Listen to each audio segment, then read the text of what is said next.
Magte-take ka ba ng civil service exam this March 8? Kapatid, napakadami ko nang itinuro na kung ano-anong technique. Pero if you have one thing na tatandaan, this is what I want you to remember. Kapatid, ang pinakamalaking kalaban sa exam, alam to ng mga retaker, is time. Lagi nilang sinasabi, kapatid, na kinapos sila sa oras. Kahit sinong tanungin mo na kapag exam, time is the biggest enemy. Now, sabi ko nga sa'yo, ito lang yung i-take home mo. Pagdating sa exam, do not get stuck on one question. Kapatid, anong mangyayari kapag na-stuck ka sa isang tanong? Tang-ina! Yun ang mangyayari sa'yo, tapos i-overthink mo yung tanong na yun, naabutin ka ng 10 minutes, 15 minutes, and then, wala na.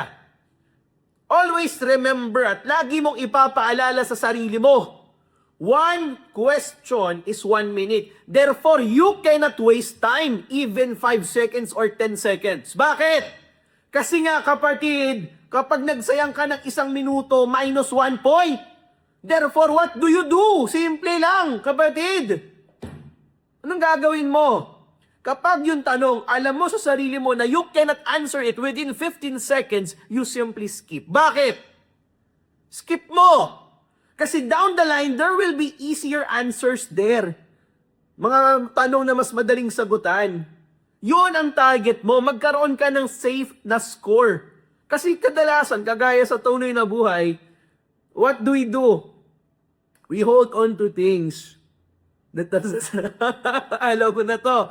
Pero, we hold on to so many things trying to solve them. Diba?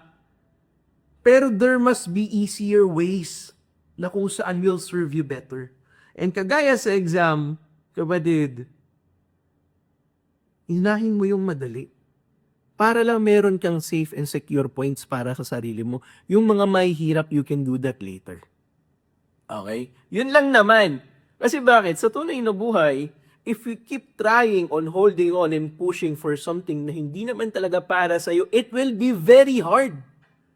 If something is not for you, you will pursue it with more of effort. Napakadaming effort na kailangan. Pero at the end of the day, hindi siya para sa'yo. Tigilan mo. Kasi down the line, there will be things na for you and they will be easier. Okay? Humugot na naman! Yun lang kapatid. Magandang araw sa'yo and syempre, congratulations in advance. I am praying for your success, kapatid ko. Magandang araw muli. Kung gusto mong sumama sa review, message ka lang dito sa ating Facebook page. At make sure na nakafollow ka kasi kung hindi, last time mo na ako makikita. At kapatid, baka hindi ko pa kilala. Ako nga pala si... For having ranked as top 1 Thank you. during the nationwide conduct of the December 10, 2023 PNP entrance examination administered by the National Police Commission. Congratulations. Thank you so much po, You're truly ma'am. our pride, the mga taga-Laguna. Thank you po. Rolando Tubo Jr. nga po pala. Top 1 ng PNP NAPOLCOM entrance exam. Top 1 ng Civil Service Penology exam. Top 6 ng Civil Service Fire exam. At top 5 ng Criminology Licensure exam. Binata ka ba? May dalaga. Thank you po.